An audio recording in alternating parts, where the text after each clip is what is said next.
So the mole is a very important unit in chemistry. And so this is a relationship, that you should just be able to write down very quickly. Avogadro's number of particles is equal to 1 mole. 1 mole is equal to the molar mass of whatever it is in grams. And so with this relationship, we can convert between particles and moles, between particles and grams, between grams and moles. We can do all kinds of things with this one relationship. So for an example, the molar mass of water is 18.02 grams. Let's write some unit factors that relate these three quantities: grams, moles, and molecules of water. So let's try grams per mole. What's the relationship between grams and moles for water? 18.02 grams is 1 mole, because that's what molar mass means. This many grams, the molar mass, is equal to 1 mole.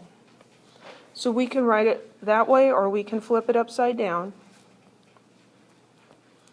Because for water, 18.02 grams is equal to 1 mole. And so this factor, even though it doesn't look like the number 1, is numerically equal to 1. How about molecules per mole?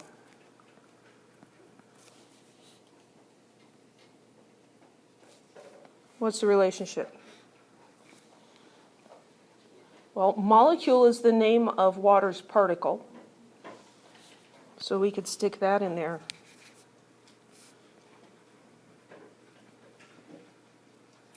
So this tells me that Avogadro's number of molecules equals 1 mole of water. So that would be 6.02 times 10 to the 23rd molecules for 1 mole.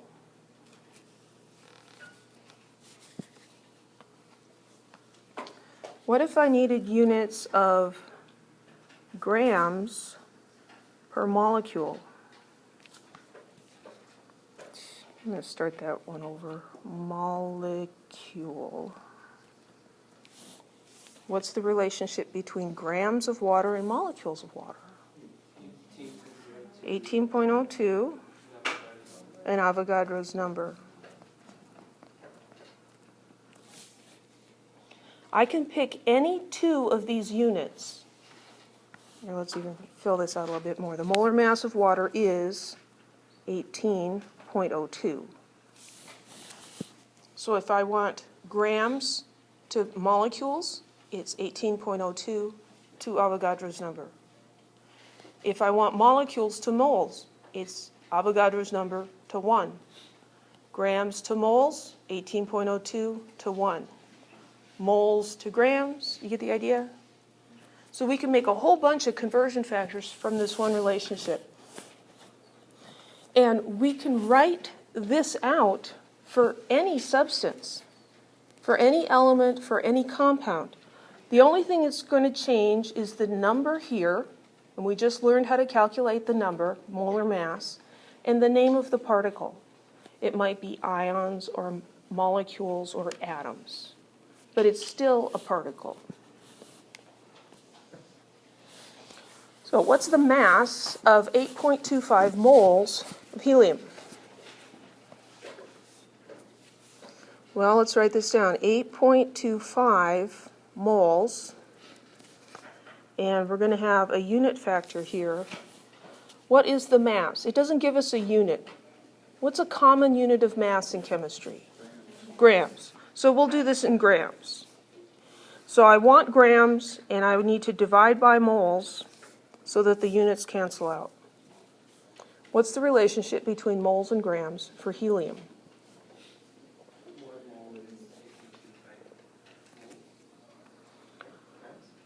Well, this is just giving us the amount that we have 8.25 moles, but how much does it weigh? We need the periodic table.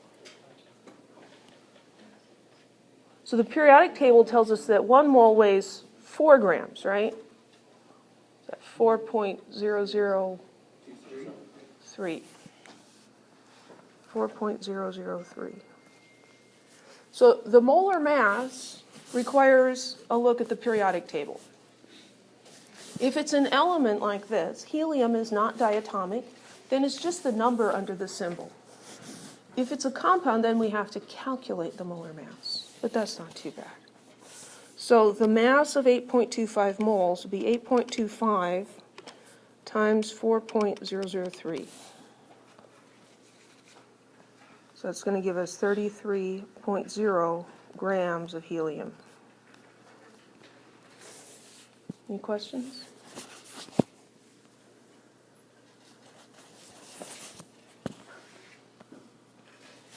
How many moles are present in 355 grams of water?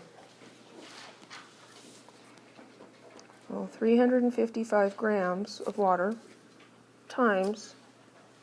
Remember, with unit analysis, we write the units out first, get them to cancel out so that we convert them into what we want, and then we stick numbers in. So the question is how many moles? So we want moles on top, and we're starting with grams, so grams goes on the bottom. Now we need a relationship between grams and moles. That's the molar mass, right? So water is H2O. So we could calculate that. It was given to us on the previous page, but that's okay. What if we didn't remember that? So 2 hydrogens plus 1 oxygen, 2 moles of hydrogen, 1 mole of oxygen, 18.02 grams. We can write it like this, grams per mole, or we can say 18.02 grams equals 1 mole. Looking at either of these, we see that the number goes with the grams. So 18.02 goes on the bottom, and 1 mole goes on the top. So we got 355 divided by 18.02, and we get 19.7 moles of water. Any questions?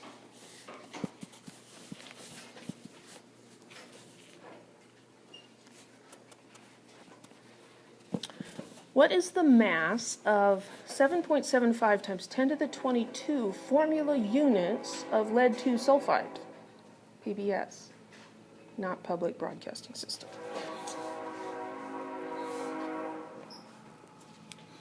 Well, this looks, more complicated than the other ones, but let's just do what we were doing. 7.75 times 10 to the 22 formula units. There's another unit that needs an abbreviation, but the only one I can think of doesn't come out very well, so I'm not going to use it. We want mass, so we want to multiply by grams, and we need to divide by formula units. Formula unit is the correct term for a molecule of an ionic compound, because they don't actually have molecules, so it's formula unit. So that gets our units to cancel out. How many grams, how many formula units? Well, let's write out that relationship that we had a couple slides ago. Avogadro's number of particles equals how many moles? 1. And what does that equal in grams? The molar mass, right? And that's going to be different for different substances. So Avogadro's number of particles, Avogadro's number of formula units would equal the molar mass in grams. Can we figure out the molar mass for PBS? Sure we can. Take lead, 207, 207.2, 207.2 for lead, and 32.07 for sulfur. It almost seems criminal to use a calculator for that, but our brains do tricky things to us, so we'll just use it anyway. 239. 239.27 grams. That equals 1 mole. 239, oh my, 239.27 grams would be how many formula units? Avogadro's number. This is not the only way to solve this problem, but it's a good way. So then we've got 7.75 EE22 times 239.27 divided by 6.02 EE23. I'm getting 30.8. Yeah? You need the coefficient for compound? Do I need the coefficients for the compound? That's a good question. This looks like maybe it's a little too simple, doesn't it? Well, this is lead 2, right? So that would be Pb 2 plus. And then sulfur has a 2 minus charge. And so it actually ends up just being one of each. Always good to check on that. So 30.8 grams. Any questions?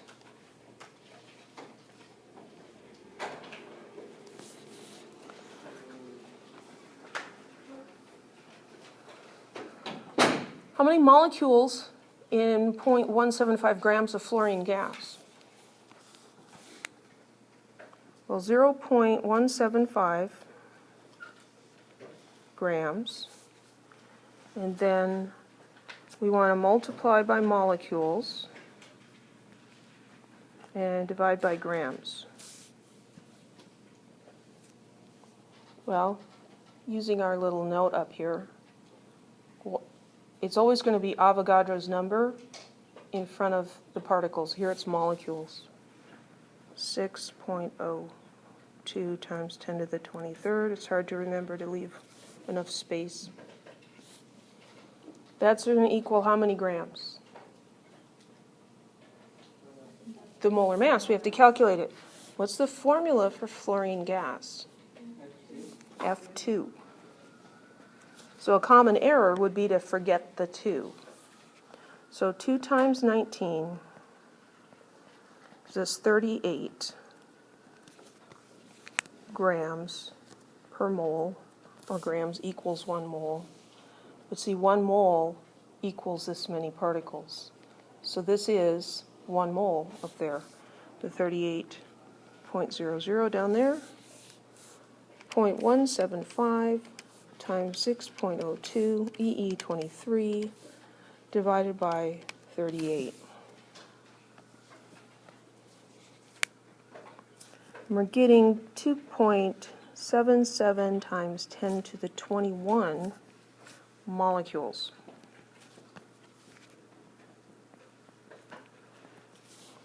Now, if you're using scientific notation on your calculator incorrectly, you might end up with a negative exponent up there. Would it be possible to have 2.77 times 10 to the minus 20th molecules? No, because that would be less than 1 molecule, right? And molecules are the smallest unit of the substance. That's like saying your family has 0.3 people in it. You can't have 3/10 of a person. So anytime you end up with number of particles, it's probably going to be a large number. Any questions?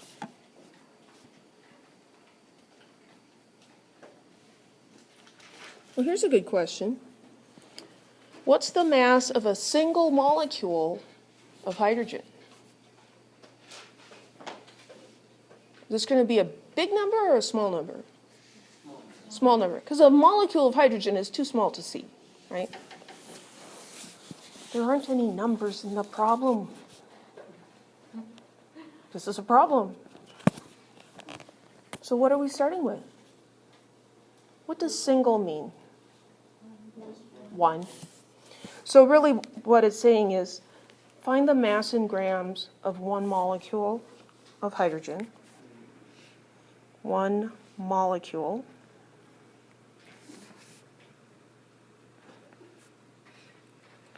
I want mass, so I'm going to multiply by grams, divide by molecules. Can you picture that thing that was written up at the top of the screen? How many molecules? 6.02 times 10 to the 23rd. So you probably all have that number memorized by now. So molecules cancel out. And that many molecules equals the molar mass of the compound, right? Or the element. What's the formula for hydrogen? H2. So 2 times 1.008, 2.016 grams equals 1 mole, which equals Avogadro's number of molecules. So I've got 2.016 grams. So I've got 1 times 2.016 divided by 6.02, EE23. This ends up being a very small number. 3.35 times 10 to the minus 24 grams. That is really, really small. Any questions?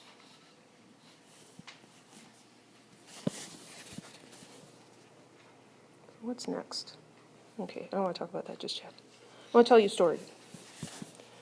So, 1 mole equals Avogadro's number of particles. So, you've heard of Pi Day, right? We had Pi Day this semester, mathematicians, March 14th, 3.14159. And this year was extra cool because it continued the digits on. People got very excited.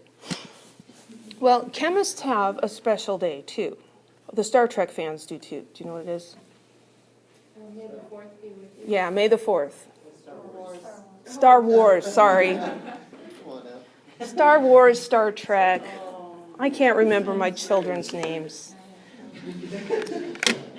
You're right. You're right. Okay, Star Wars. The Trekkies, I'm sure, do something else. But chemists have a day also. It's Mole Day. And it's October 23rd. From 6:02 a.m. to 6:02 p.m., right? So I'm a chemist. My husband's a chemist. Our 4th son was born on Mole Day. Isn't that cool? And he weighed 10 pounds. And he was 23 and a half inches long. Right? It was just like, wow. The only thing that could have been more perfect is if he had been born at 6:02 a.m. or p.m. It was more like 8:10 p.m. I did what I could. There's some things you don't have much control over, right? We actually had a very short conversation that lasted about 30 seconds. Should we give him the middle name Avogadro? And we said, no. No, we shouldn't. So he was spared that. But he is our mole baby. So that's my Mole Day story.